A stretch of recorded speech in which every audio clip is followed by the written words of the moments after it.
Mari kita bangkit berdiri, kita angkat Alkitab kita. Nanti di layar saya rasa ada dituliskan pengakuan iman. Saudara bisa ikut-ikut. Mari, bagi yang gak bawa Alkitab gak apa-apa, kita angkat saja tangan kita atau kita amenkan yang diucapkan teman kita. Mari kita ucapkan bersama-sama di dalam nama Yesus 1, 2, 3 ya. Ini adalah Alkitab saya, firman Allah yang hidup. Saya dapat menjadi seperti apa yang dikatakan firman Tuhan. Saya dapat memiliki semua janji Tuhan. Saya adalah pelaku firman. Sekarang saya diajari firman Tuhan yang hidup dan berkuasa. Saya mendeklarasikan pikiranku terang, hatiku terbuka, dan hidupku pasti diobatkan oleh firman. Di dalam nama Yesus. Amin. Haleluya. You sound very good. Mari buka Alkitab saudara dari buku 2 Raja-Raja. Pasalnya yang ke-7. 2 Raja-Raja dari perjanjian lama. Alkitab saya di halaman 408. Judul firman Tuhan pada hari ini, bertindak dengan iman. Amin. Pada malam ini kita percaya bahwasanya iman akan dibangkitkan dari tempat ini. Karena kita tahu dengan iman tidak ada yang mustahil.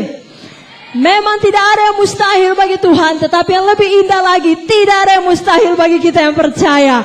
Tidak ada yang mustahil bagi kita yang beriman. Amin.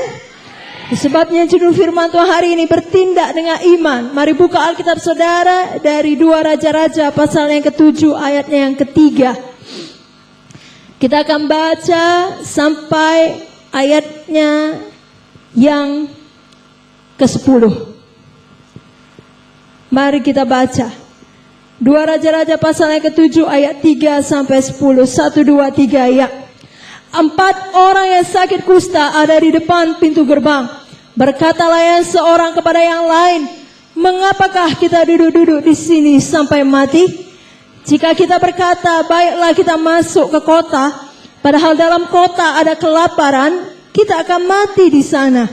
Dan jika kita tinggal di sini, kita akan mati juga. Jadi sekarang, marilah kita menyeberang ke perkemahan tentara Aram. Jika mereka membiarkan kita hidup, kita akan hidup. Dan jika mereka mematikan kita, kita akan mati. Lalu pada waktu senja, bangkitlah mereka masuk ke tempat perkemahan orang Aram. Tetapi ketika mereka sampai ke pinggir tempat perkemahan orang Aram itu, tampaklah tidak ada orang di sana. Sebab Tuhan telah membuat tentara Aram itu mendengar bunyi kereta, bunyi kuda, bunyi tentara yang besar.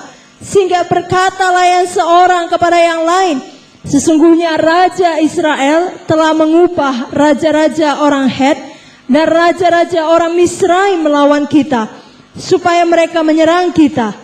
Karena itu bangkitlah mereka melarikan diri pada waktu senja, dengan meninggalkan kemah dan kuda dan keledai mereka, serta tempat perkemahan itu dengan begitu saja. Mereka melarikan diri menyelamatkan nyawanya. Ketika orang-orang yang sakit kusta itu sampai ke pinggir tempat perkemahan, masuklah mereka ke dalam sebuah kemah, lalu makan dan minum. Sesudah itu mereka mengangkut dari sana emas dan perak dan pakaian. Kemudian pergilah mereka menyembunyikannya. Lalu datanglah mereka kembali masuk ke dalam kemah yang lain dan mengangkut juga barang-barang dari sana. Kemudian pergilah mereka menyembunyikannya. Lalu berkatalah yang seorang kepada yang lain, tidak patut yang kita lakukan ini. Hari ini ialah hari kabar baik, tetapi kita ini tinggal diam saja. Apabila kita menanti sampai terang pagi, maka hukuman akan menimpa kita. Jadi sekarang, marilah kita pergi menghadap untuk memberitakan hal itu ke istana raja. Mereka pergi, lalu berseru kepada penunggu pintu gerbang kota, dan menceritakan kepada orang-orang itu, katanya, kami sudah masuk ke tempat perkemahan orang Aram, dan ternyata tidak ada orang di sana, dan tidak ada suara manusia kedengaran, hanya ada kuda dan keledai tertambat, dan kemah-kemah ditinggalkan dengan begitu saja. Amin. Saudaraku yang kekasih, Ini cerita bagaimana ketika orang-orang Aram hendak mengalahkan orang Israel. Orang Israel terkepung di dalam tembok Samaria. Ada kelaparan yang sangat hebat di sana. Dan orang Aram mengelilingi, mengepung kota itu. Mereka tidak mau susah payah untuk berperang dengan orang Israel. Mereka hanya menghentikan pasokan makanan. Dan mereka tahu tinggal menunggu waktu. Tidak lama lagi orang-orang Israel akan menyerah, kalah. Ataupun akan mati kelaparan. Yang tidak mati kelaparan, sisanya sudah menjadi lemah. Dengan mudah kami tumpas. Kalau kita baca pasal sebelumnya, kelaparan sangat buruk. Sampai ada 2 orang ibu bersepakat. Yuk hari ini kita masak anakmu. Kita rebus atau kita goreng. Besok anakku lagi kita masak. Mengerikan sampai ada kanibalisme terjadi. Betul-betul Israel di dalam kelaparan yang sangat hebat, di dalam bahaya yang sangat hebat. Betul-betul Israel di dalam satu masalah yang sangat berat. Kadang-kala kehidupan kita juga membawa kita ke dalam satu masalah yang sangat berat. Dan kita seperti orang Israel ini rasanya terkungkung, hanya tinggal menunggu mati atau dikalahkan oleh musuh kita, dikalahkan oleh masalah kita, dikalahkan oleh persoalan kita. Tapi puji Tuhan, melalui ayat yang kita baca tadi kita diingatkan, seberat apapun masalah, di dalam Yesus ada jalan keluar. Coba katakan pada kiri kanan, di dalam Yesus selalu ada jalan keluar. Yang percaya di dalam Yesus selalu ada jalan keluar. Katakan amin. Walau orang Israel terkungkung di dalam kota tidak dapat keluar. Tapi di luar pintu gerbang Samaria ada outcast. Ada 4 orang yang dibuang keluar. Orang yang bagaimanakah ini? Orang yang tidak diinginkan lagi. Orang yang sudah parah penyakitnya. Yakni orang kusta. Pada zaman itu orang kusta dianggap najis, dianggap kotor. Dan tidak boleh disatukan dalam pergaulan, disatukan dalam masyarakat. Tinggal pun tidak boleh di dalam kota. Mereka dibuang keluar. Nasib mereka lebih buruk sebenarnya dari orang kota. Tetapi justru nasib mereka yang dibuang keluar, ini membuat mereka punya kesempatan untuk hidup. Kerap kali kita diperlakukan tidak adil. Jangan takut, kadangkala itu jalan bagi kita untuk dipromosikan Tuhan. Lalu kita lihat orang kusta ini, jawabannya yang membuat dia bisa menang, bisa hidup, bahkan bisa mengubahkan nasib bangsa Israel. Kalau saudara baca ayat seterusnya 11 dan sampai habis pasal itu, karena mereka lah Israel akhirnya diselamatkan dari kelaparan. Kenapa? Ayat 3, apakah yang dikatakan orang kusta ini? Saya bacakan kepada saudara, lihatlah Alkitab saudara, 2 Raja-Raja 7 ayat 3.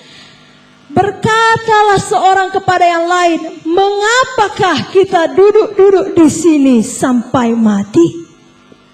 Inilah awal daripada seseorang yang mau berubah nasibnya. Perkataannya berubah karena pikirannya sudah berubah, hatinya sudah berubah. Dia tidak mau tinggal diam. Mari katakan, saya tidak mau tinggal diam. Katakan lagi lebih sungguh-sungguh, tidak tinggal diam dalam keadaan saya. Ada amin? Itulah yang dikatakan orang kusta ini.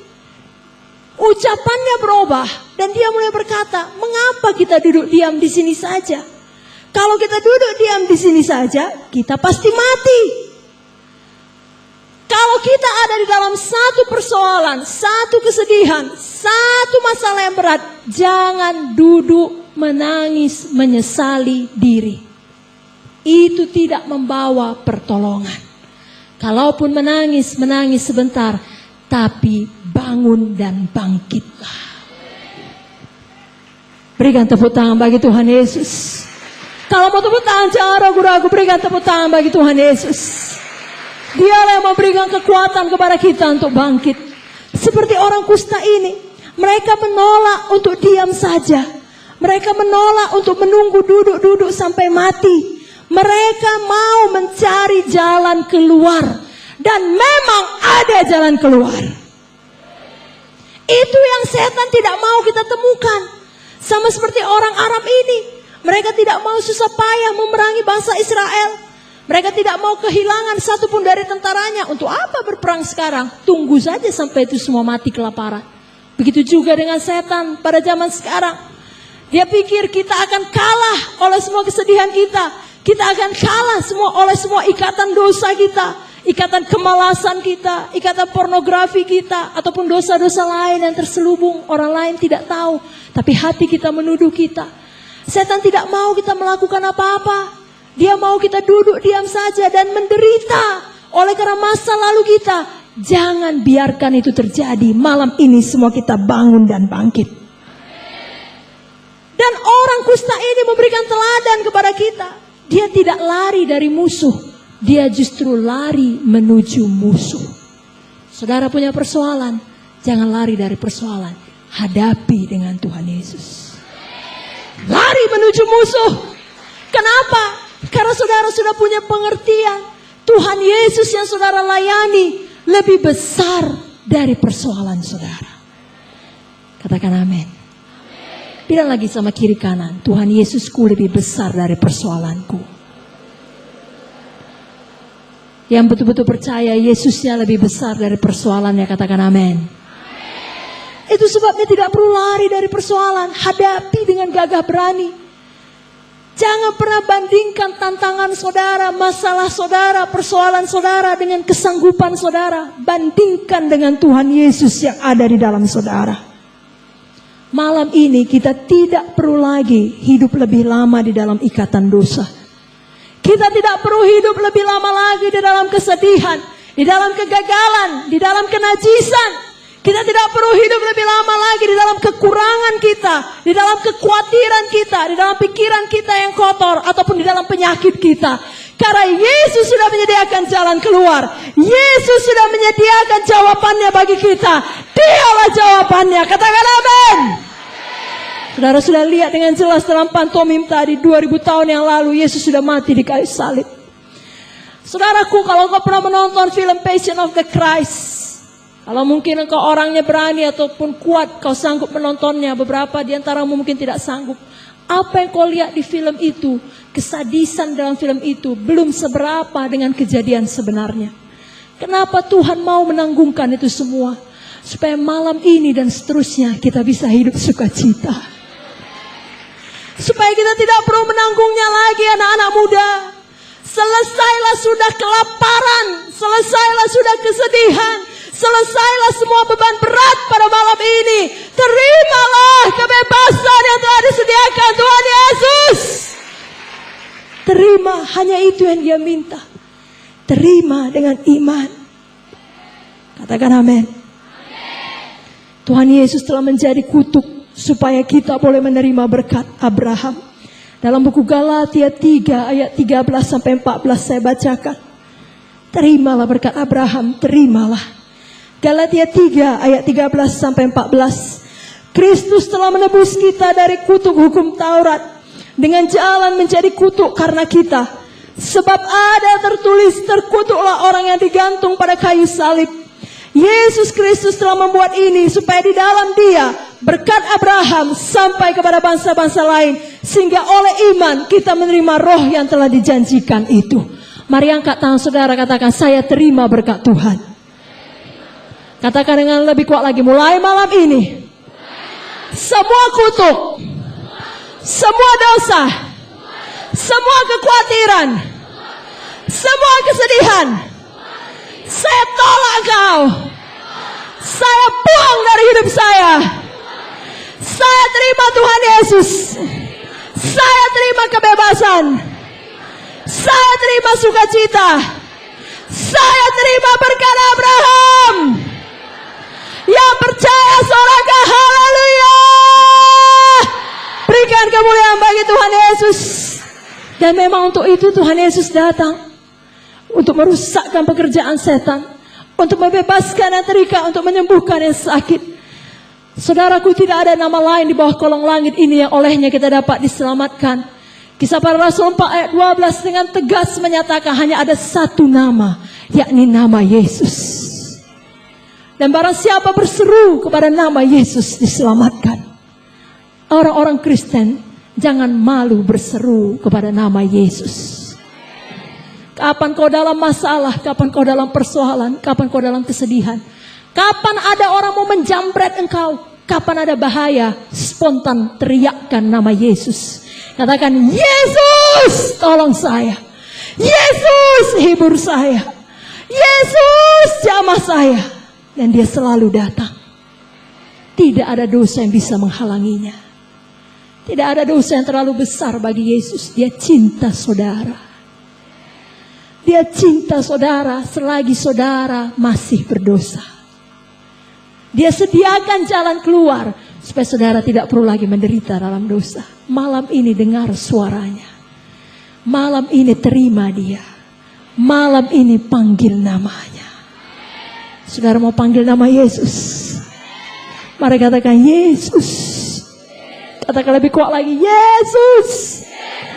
Saya cinta Engkau. Saya ikut Engkau. Seumur hidup saya. Saya percaya pada firman-Mu. Katakan amin. Lagi-lagi berikan tepuk tangan bagi Tuhan Yesus. Itu memang harus saudara lakukan tiap hari, yakni percaya kepada firman Tuhan. Karena hanya bagi orang yang percaya pada firman Tuhanlah yang bisa bertindak dengan iman.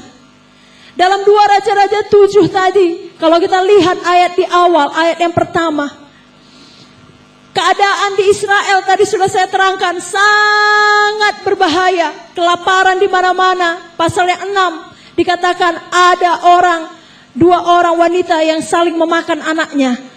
Tetapi pasal yang ke-7 ayat yang pertama ada firman Tuhan. Ada nabi Tuhan yang mengucapkan janji yang indah. Janji bahwasanya kelaparan akan berakhir. Apakah yang dikatakan Elisa, nabi Tuhan ini? Dengarlah firman Tuhan ayat 1. Beginilah firman Tuhan. Besok kira-kira pada waktu ini sesukat tepung yang terbaik akan berharga sesikal.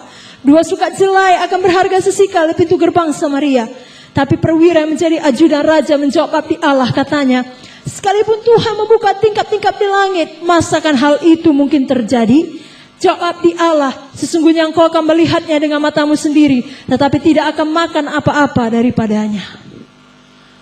Ada firman Tuhan harus dipercayai. Jangan dibimbangkan. Jangan dipakai otak ini. Karena otak ini kadang tidak sanggup menerima apa yang dikatakan firman. Percayai, terima dengan ini, dengan hati. Sayang sekali ajudan ini, dia pakai otaknya. Dia bilang, kalaupun Tuhan buka tingkap di langit, gak mungkin harga bahan makanan bisa semurah itu. Ini masa kelaparan. 1 butir gandum pun sangat berharga, lebih mahal dari emas. Lalu abdi Allah, kalau zaman sekarang pendeta-pendeta, penginjil-penginjil, pelayan-pelayan Tuhan berkata, sayang sekali, itu tetap akan terjadi, tapi kau tidak mendapatkan bagianmu. Dan kita lihat dalam ayat 20, demikianlah terjadi kepada orang itu, rakyat menginjak-injak dia di pintu gerbang, lalu matilah ia. Orang semuanya dibebaskan dari kelaparan, dia tetap menderita. Saudaraku yang kekasih, malam ini, Tuhan tidak mau seorang pun kita pulang dengan bimbang. Tuhan tidak mau seorang pun kita pulang dengan menderita. Biarlah semua kita percaya kepada firman Tuhan. Kalau mau tepuk tangan yang meriah kepada Tuhan Yesus. Boleh saya lihat tangan-tangan orang yang percaya kepada firman Tuhan? Berikan lagi tepuk tangan bagi Tuhan Yesus. Katakan pada kiri kanan, luar biasa kau bah, percaya kau pada firman Tuhan. Luar biasa kau. Kita kembali kepada 4 orang kusta tadi. 4 orang kusta tadi, dia bertindak dengan iman. Dia muak dengan keadaannya. Yang pasti kalau diam saja mati, dia mulai bangkit. Kita pun harus marah kalau setan terus-menerus mengikat kita di dalam dosa.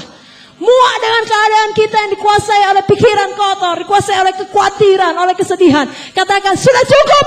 Mulai malam ini saya sudah mengerti, Yesus lebih besar dari kesedihan saya. Yesus lebih besar dari persoalan saya. Hai iblis, engkau harus tunduk di bawah kaki saya. Saya adalah pemenang. Amin. Saudara berani mengatakan seperti itu kepada setan? Berani. Karena firman Tuhan berkata, lawanlah iblis, maka ia akan lari daripadamu. Kalau kita diam saja, dia nggak lari. Tapi kalau kita lawan, tak dapat tiada, dia harus lari, dia harus kalah. Ada amin?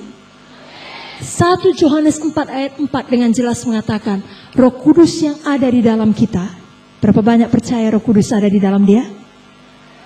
Roh Kudus itu lebih besar dari roh-roh jahat manapun. Lebih besar dari setan manapun. Ada amin? Apakah yang dilakukan oleh 4 orang kusta ini yang harus kita teladani? Langkah yang pertama, mereka bertindak dengan berusaha keras, bekerja keras. Mari katakan berusaha keras.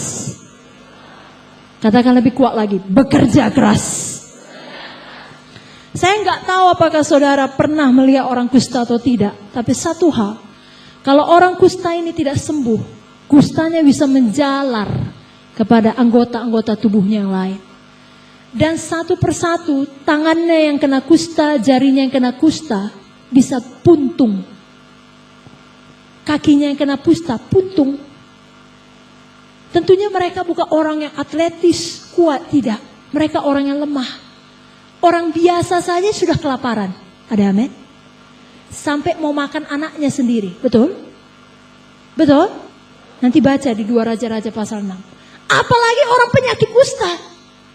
Tetapi mereka tidak membiarkan kelemahan mereka menghalangi mereka untuk berusaha dan bertindak. Apakah yang terjadi? Saya nggak tahu kayak mana tepatnya. Tapi saya yakin 4-4-nya mereka tolong-tolongan. Jalan 1 langkah, 2 langkah, jatuh. Kawannya bilang, bangkit, bangkit, ayo. Udah makin dekat kita ke perkemahan tentara Aram. Apakah ada jaminan tentara Aram memberi mereka makan? Tidak. Tentara Aram bisa saja membunuh mereka, selesai. Tetapi iman yang berani mau menempuh resiko. Mau bertindak, mau berusaha. Jangan jadi orang Kristen yang cuma berdoa. Siap berdoa tidur. Sepanjang hari malas di rumah. Tidak. Kalau kau mau pekerjaan, sekali ditolak, lamar lagi. Ditolak, lamar lagi. Ditolak, lamar lagi. Harus ada usaha. Harus ada kerja keras. Harus berani menempuh resiko. Katakan amin. Itu baru orang yang bertindak dengan iman. Tidak mulus.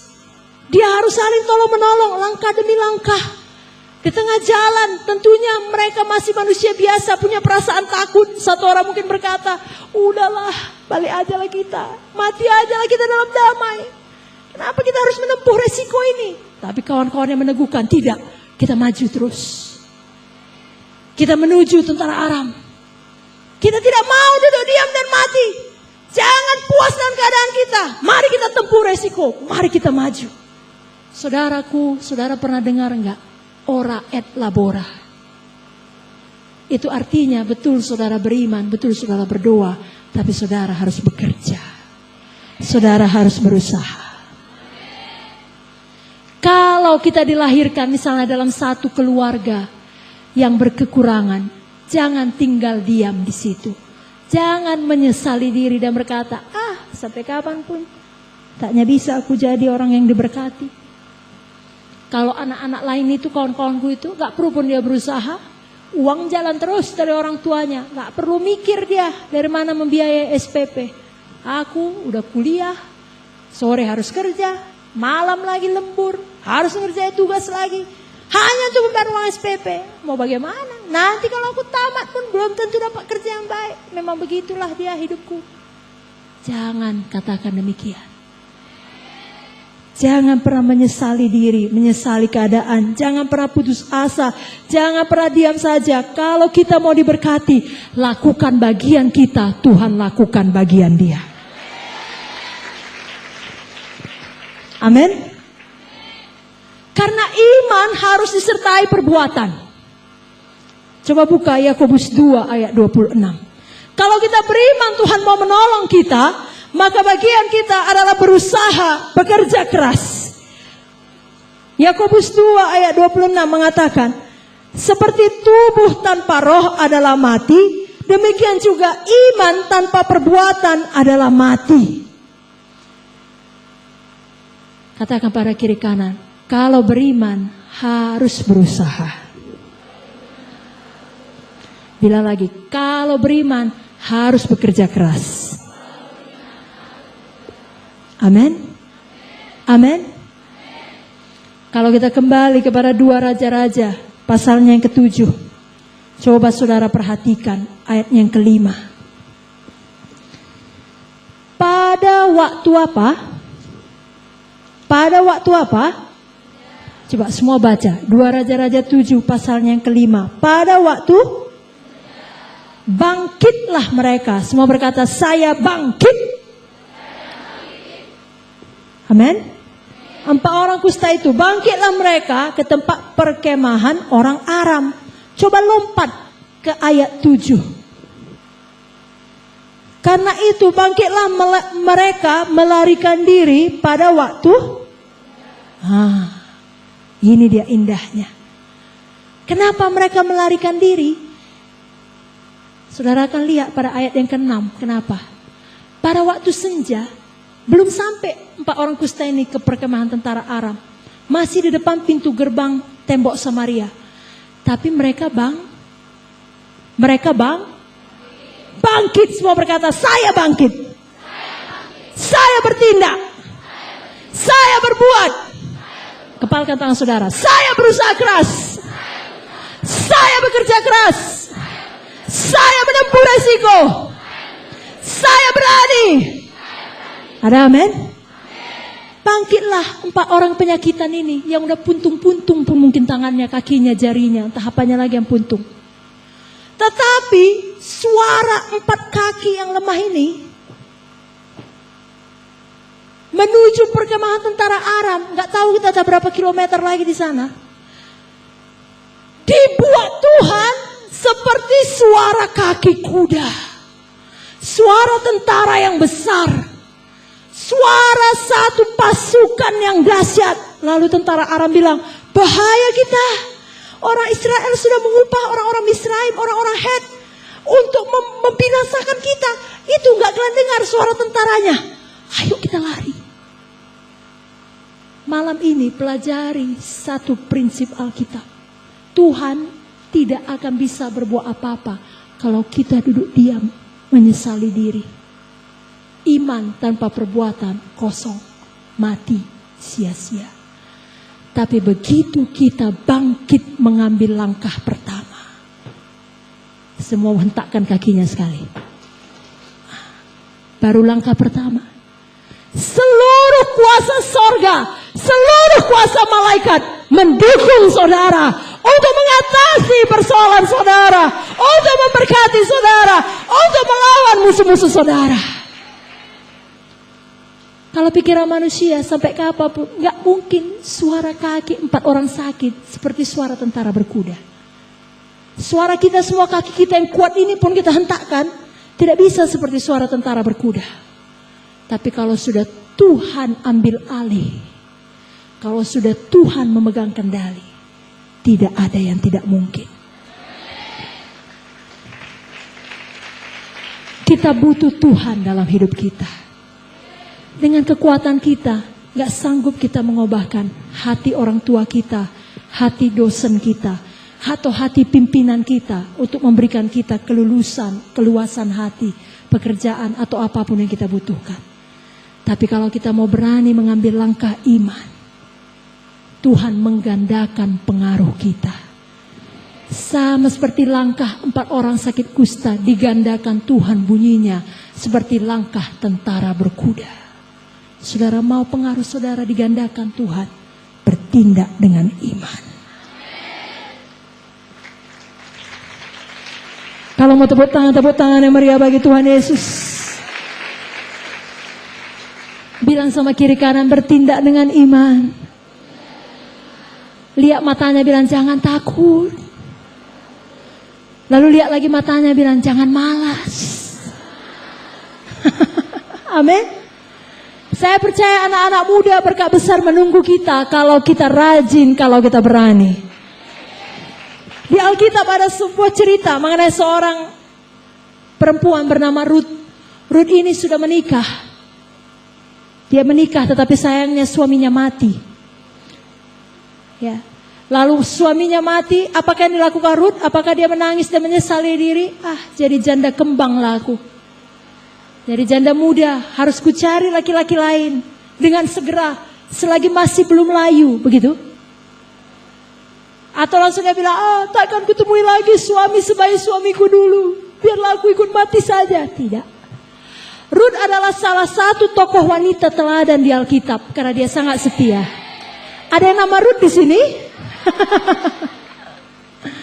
Puji Tuhan, harus seperti Ruth di Alkitab ya. Tapi dikurangi suami yang mati, jangan ada. Apakah yang terjadi dalam hidup Ruth? Dia setia kepada mertuanya Naomi. Ada lagi yang namanya Naomi? Ada? Nanti Ruth sama Naomi kenalan ya. Tapi itu bukan mertua. Naomi bilang kepada Ruth, sudahlah Ruth, pulang saja kau ke rumah orang tuamu. Ruth bilang tidak. Kemana kau pergi, ke situ aku pergi. Bangsamu lah bangsaku, Tuhanmu lah Tuhanku. Wow, saya yakin ini menantu idaman. Mudah-mudahan semua perempuan di sini nanti kelak jadi. Ya, amin. Kembali kepada cerita Ruth. Tapi yang mau saya ceritakan, Ruth ini bersedia ikut Naomi. Padahal Naomi ini sudah miskin. Tidak bisa cari makan. Ruth yang harus menanggung hidupnya. Tetapi Ruth adalah seperti 4 orang kusta tadi. Mereka tidak duduk berdua dengan Naomi dan menyesali keadaan jadi pengemis di tengah jalan di tempat Israel sana. Tidak. Ruth kerja keras.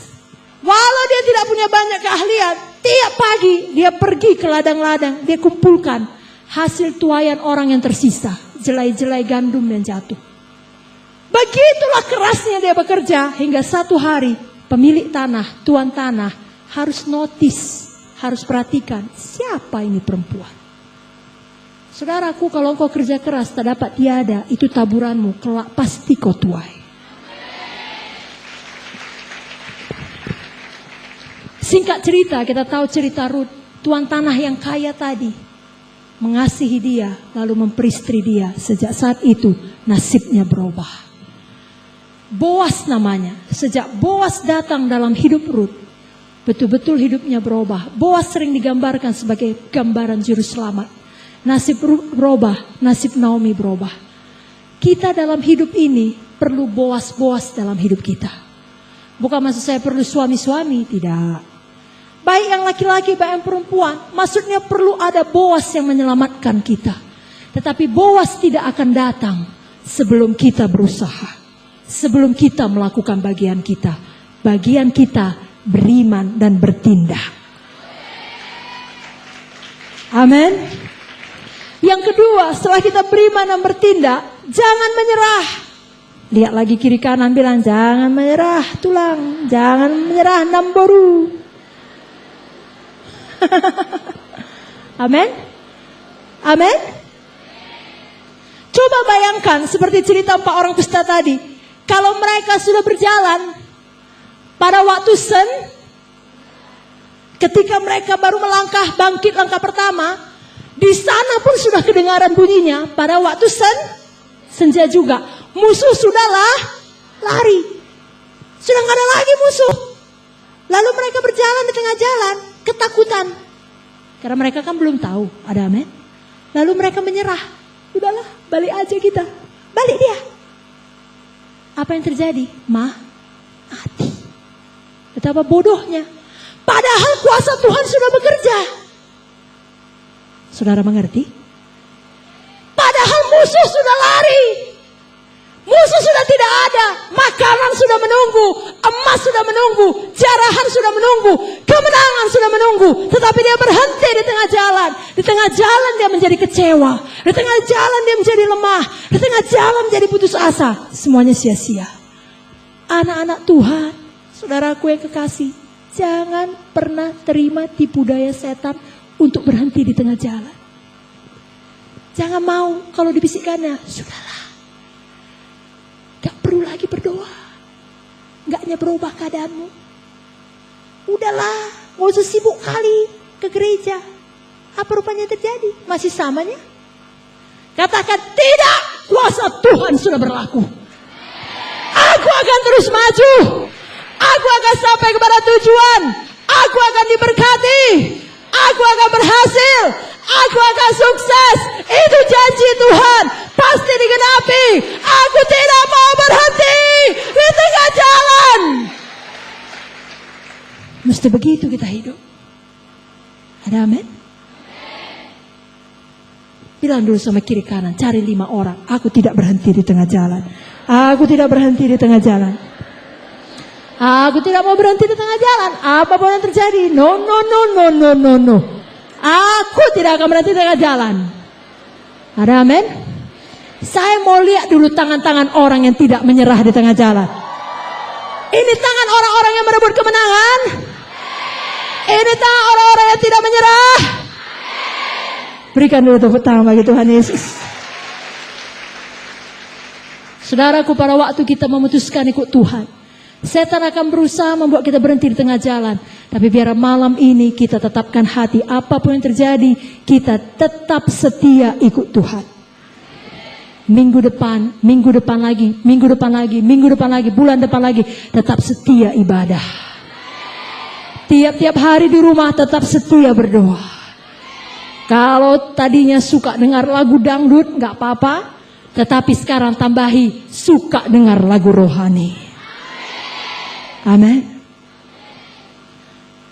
Di Alkitab banyak sekali contoh bahwasanya pahlawan-pahlawan iman memperoleh apa yang dijanjikan Tuhan. Karena mereka tidak menyerah, mereka tidak berhenti di tengah jalan. Abraham memperoleh Ishak setelah puluhan tahun. Ada amin? Yusuf menjadi Perdana Menteri setelah 13 tahun. Kaleb mendapatkan tanah Kanaan setelah 45 tahun. Saudara, apapun doamu, apapun kerinduanmu, kalau minggu ini, malam ini belum langsung dapat, minggu depan datang lagi. Kalau dalam bulan ini belum langsung dapat, jangan putus asa. Bilang seperti ini kepada setan. Heh setan, aku tidak bodoh ya. Aku mahasiswa.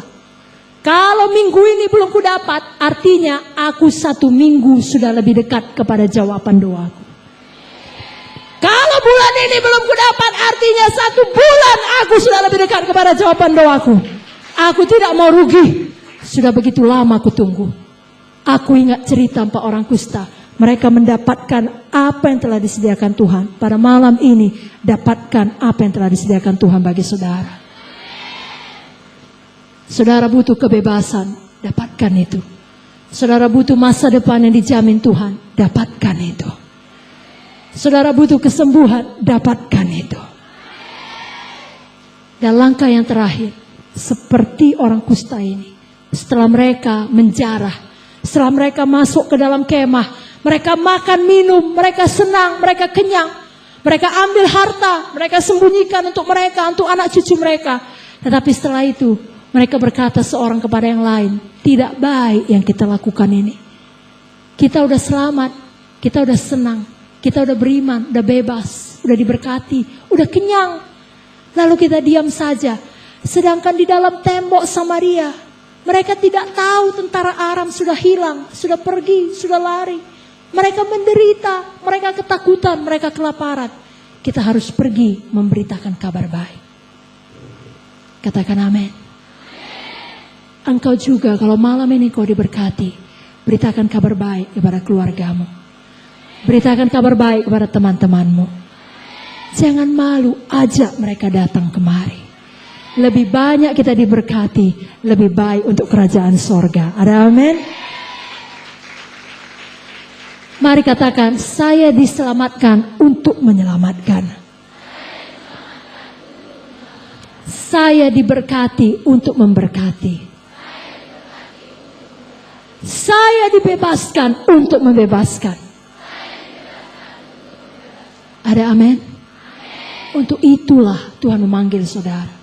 Jadi kelak, kalau engkau sudah berhasil saudaraku, Katakanlah kau menjadi menteri dalam negara ini, jangan pernah gunakan kedudukanmu untuk korupsi. Jangan pernah gunakan kedudukanmu untuk hal-hal jahat. Perbuatlah seperti 4 orang kusta ini. Pakai kedudukanmu untuk menolong rakyat Indonesia. Untuk memberitakan Yesus, untuk menjadi terang Tuhan dimanapun Tuhan meletakkan engkau. Mungkin tidak sebagai menteri, tetapi dalam satu perusahaan, di mana saja, jadilah terang Tuhan. Beritakan kabar baik. Yang pertama katakan, saya mau berusaha keras. Saya tidak menyerah. Saya bagikan kemenangan. Saya beritakan Yesus. Saudara siap mengalami berkat malam ini? Ada amin?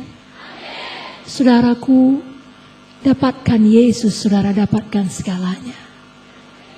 Ada satu cerita, saya tutup dengan cerita ini.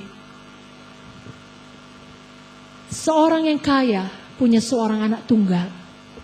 Anak tunggal laki-laki, belum besar, masih anak-anak. Tapi sayangnya anak laki-lakinya yang tunggal ini suatu hari kecelakaan. Kecelakaan yang merusak wajahnya. Tapi orang kaya ini sangat sayang kepada anaknya. Di rumah sakit, walaupun nyawa anaknya terancam, dia buat lukisan anaknya yang sudah rusak wajahnya itu. Dia simpan, dia cium-cium. Dia berharap anaknya sembuh. Dia datangkan dokter paling hebat, tidak berhasil, anaknya mati. Dalam kepedihan, akhirnya tak lama kemudian orang kaya ini pun mati. Tapi ia telah meninggalkan warisan dan berkata, jual seluruh kekayaanku, ladangku, rumahku, bisnisku, usahaku. Berikan kepada mereka yang mau membelinya. Dengan harga yang murah, aku tidak peduli. Jual saja semua, lalu matilah dia. Dan berita itu tersebar. Bahwasanya orang kaya ini telah meninggalkan warisan. Siapa yang mau membeli harta kekayaan dengan murah akan mendapatkannya. Maka semua saingan bisnisnya orang-orang kaya lain pun datanglah ke dalam pelelangan itu. Lalu juru lelang mengatakan, menurut warisan bapak ini. Kita akan segera mulai pelelangan, tapi harus dimulai dengan melelang menjual lukisan anaknya. Langsunglah hadirin yang hadir membuat satu gumaman yang tidak senang. Karena tidak ada yang mau membeli lukisan anaknya yang jelek tadi. Lalu tukang lelang berkata, ayo 1 juta saja. Tidak ada yang mau. 500.000, tidak ada yang mau. 100.000. Ayolah cepatlah tukang lelang, yang lain lajat. Orang-orang mulai berteriak tidak sabar. Tukang lelang berkata, tidak bisa. Ini barang pertama harus laku. Baru kita bisa melelang barang-barang selanjutnya. Lalu ada tukang kebun bapak itu. Dan dia sudah lama melayani keluarga ini dan berkata, kasihan kali lah. Dia sayang kepada anak yang tunggal yang masih kecil itu. Dia kenal. Dan dia pikir-pikir, kalau saja saya punya uang, saya akan beli lukisan itu. Tapi saya tidak punya 100.000. Dia dengarkan pelelangan itu. Lalu tukang lelang berkata, ayo 100.000. Tidak juga mau. Baiklah 50.000. Tidak ada juga yang mau. 10.000. Siapa yang mau? Tidak ada yang mau. 1.000. Wah, tukang kebunnya langsung mau. Saya mau. Saya mau. Saya punya uang 1.000. Dia lari ke depan. Dia kasih uang 1.000. Dia ambil lukisan itu. Dan dia berjalan ke belakang. Dan merasa telah berbuat hal yang baik. Dia selamatkan lukisan anak tuannya. Karena dia sayang pada keluarga itu. Inilah kenang-kenangan dia pikir. Lalu semua hadirin berkata, ya ayo lelang yang lain. Cepat-cepat kami datang untuk membeli harta. Tetapi juru lelang menutup buku lelangnya dan berkata, lelang sudah selesai. Semua terkejut heran. Apa-apaan ini? Apakah ini penipuan, permainan? Juru lelang berkata, tidak sama sekali. Warisan ini berkata, siapa yang membeli lukisan anak yang dikasihinya, mendapatkan seluruh hartanya.